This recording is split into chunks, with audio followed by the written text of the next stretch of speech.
Tingnan nyo mga Cancer. Naghahanap tayo ng liwanag sa dilim. Paulo, isang paranormal master.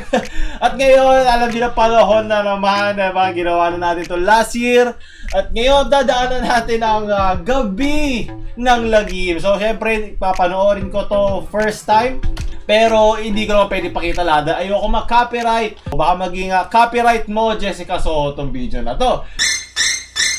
So, syempre, papanoorin ko. Tapos tingnan natin ano mga makikita natin. Excited na ako sa Car Museum.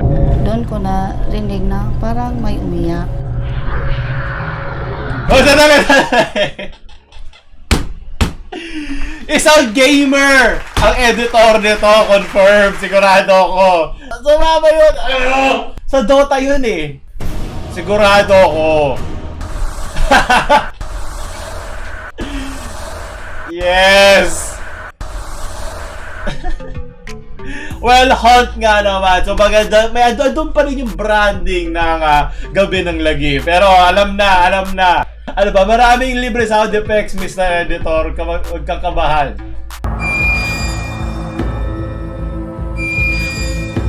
Sakit sa tenga. Dapat sana, yung papel na nasa lamesa na nilagay ng kasama namin, lilipa rin sana ng hangin. Kumalaw.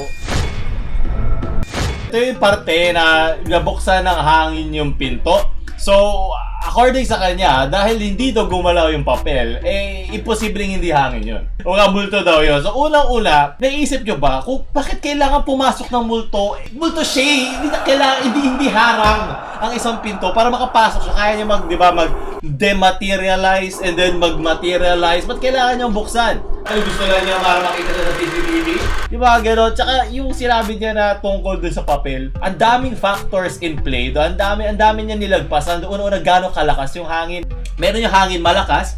Tapos pag nabuksan na niya, lalaki na yung espasyo para mag-spread out yung hangin. Ngayon, mawawala na siya ng force. Hindi na siya magiging forceful enough tulad ng puwersa na meron siya nung nabuksan niya yung pinto. Video is hindi siya gumalaw. Nagbuko lagyan ng sound effects. Pumuka siya. Ito yung pinaka-base eh. Ito, malinaw talaga. Saang mundo malinaw yan, kuya? Sa lilimang pixel, wala akong makitang konkreto ebidensya na nabuksan yung lock na yan. Wala akong nakikita movement. Kasi yung CCTV natin, panahon din nung hapon. Okay, syempre CCTV siya, so hindi ko naman masisisi na gano'n yung quality ng CCTV. Ito naman yung sumunod, yung sa shadow naman, sa living room ba to? Pababa. Hindi, galing dito, sir. Kita mo yun?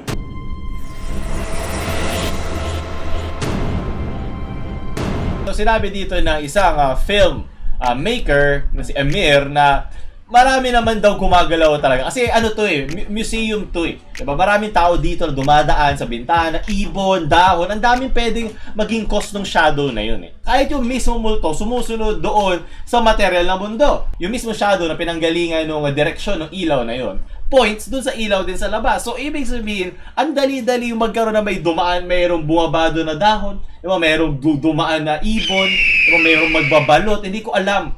Basta madali, sa liit lang nun, ang daming pwede. Sinabi niya dito, light distribution, pero hindi niya sinabi yung movement. Na light distribution, syempre, hindi naman niya in-explain. So, naghanap pa ako sa internet.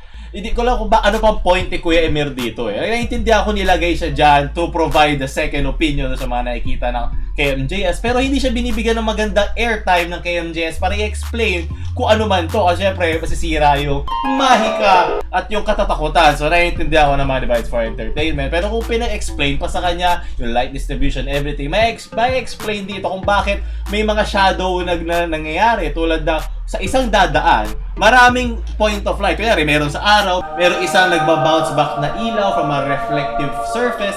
Kaya nagiging dalawa agad yung shadow mo kahit isa lang yung light source mo kasi nagba-bounce siya and whatnot. Makikita mo sobrang hina ng shadow.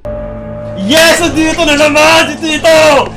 Woo! Yes! Dito ko po unang nakita may mga stick niya. Nakaitim siya. Mayroong takip hanggang dito. Ako yun! Oy! Ba't nandito tayo mga basura? Ang bigat. Grabe. Yes, yan yung sinasabi ko pag nagdo-Dota ako. Wala gagamitin ko rin Dota yung MOBA kasi naalala ko na dun sa kanina. Sound effect, yan yung mga sinasabi ko pag mabigat yung mga kakampi ko. Parang ufira. Oh my god, gumamit na siya ng Ouija board. Ouija board.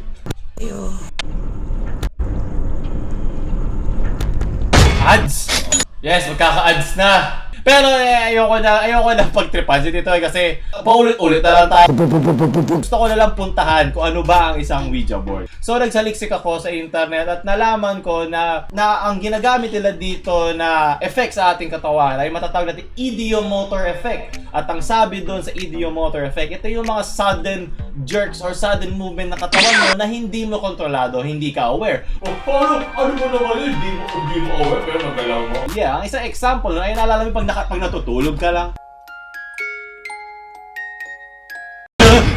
Yung kala mo mahuhulog ka, isa yung example pero yun yung mas matindi na. Pero meron din mga subtle, mga pabebe lang na aksyon na hindi kontrolado ng katawan mo. Iniisip mo hindi mo kontrolado pero kontrolado mo subconsciously. Kumbaga nasa ilalim ng ego mo, nasa id mo yan, ID. Di ba kung nag-aaral kayo sa psychology or di ko sociology ba, hindi ko alam, basta nandun yun. So paano mo nasabi yung Pao? Ito may isang video ililink ko rin sa description tungkol sa ginawa ng National Geographic na pina-Ouija board din niya yung mga tao.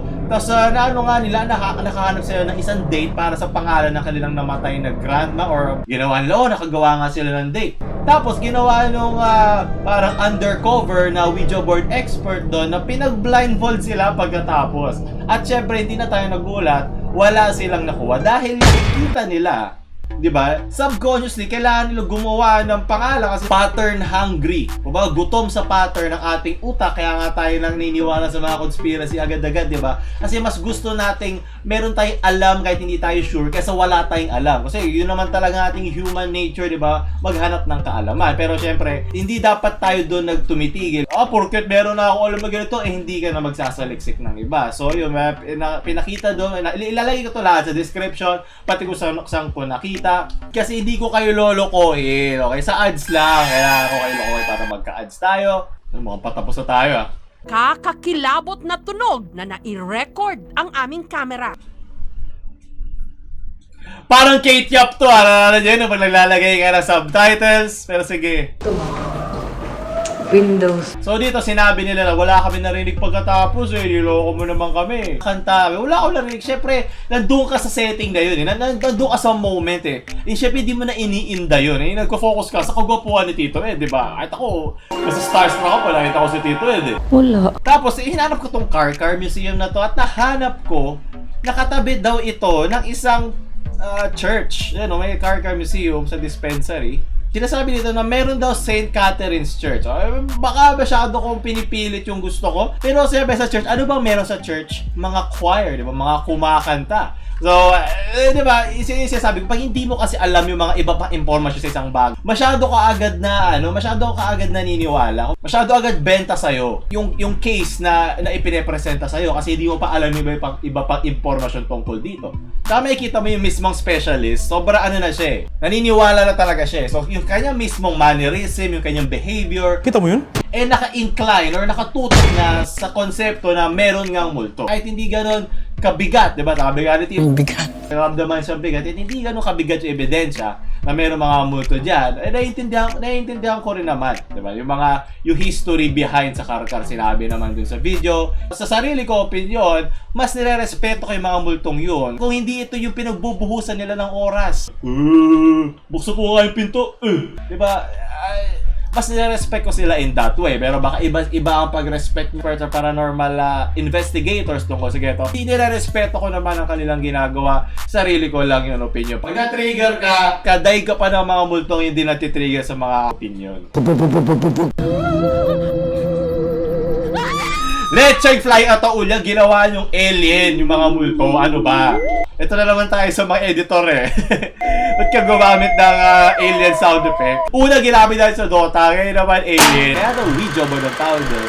Kasi si Elijah Band, yung isang Siya yung businessman, siya na nag-patent ito. Si Helen Peters, na isang investigator or medium, kumbaga nag-aano siya, psychography. Yung kapangyarihan para makabasa via Ouija boards or anumang writing material.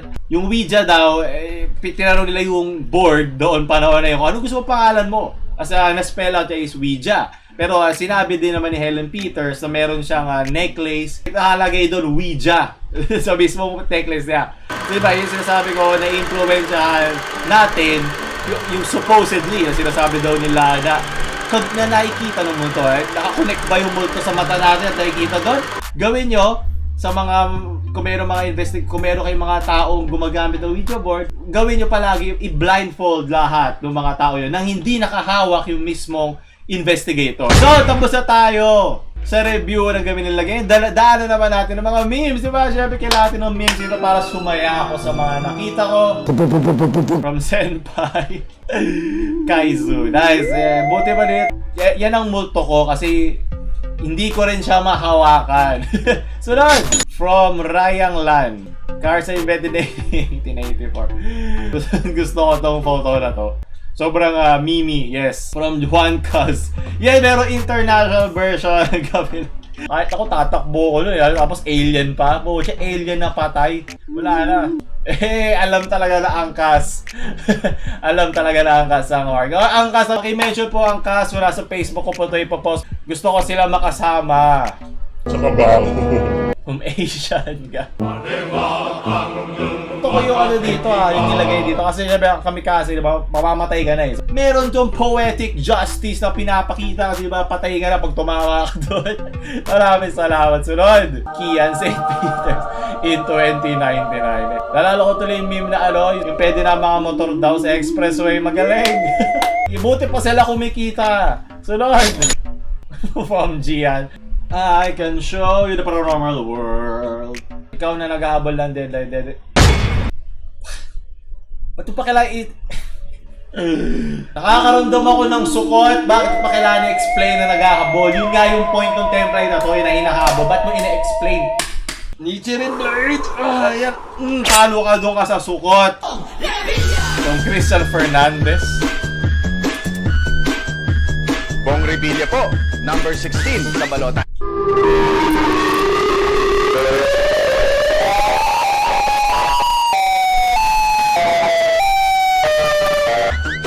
What the fuck? Hey! Scary! Aray ko. Fried Pinoy memes. Ako, maganda yan. Matagal na ata ito kasi kay Bong Revilla pa. So mukhang maganda na tapusin natin yon doon. So ayun, nagustuhan nyo ba? Naisip ko lang, paano pag pinatay ka ng multo? Di ba mga multo nakukuha sila sa mga biglang pagpatay sa kanila o mga biglaang pagkakamatay nila, tapos pinatay ka nila. O di magiging multo ka din. Hindi ba awkward yun pa nakita kayong bilang dalawa mo? Ikaw yung pumatay sa akin. Di ba kayo papansinan? Meron bang batas sa mga multo na hindi pwede mag-usap yung mga pinatay ng multo pag naging multo na sila? Kasi biglaan din yun. It all interconnects into the paranormal zone. So, ako ulit si Paulul. Huwag nyo kalimutan like, share sa mga paranormal nyong friends. At huwag nyo kalimutan mag-subscribe. Paulul, Paranormal Master, out.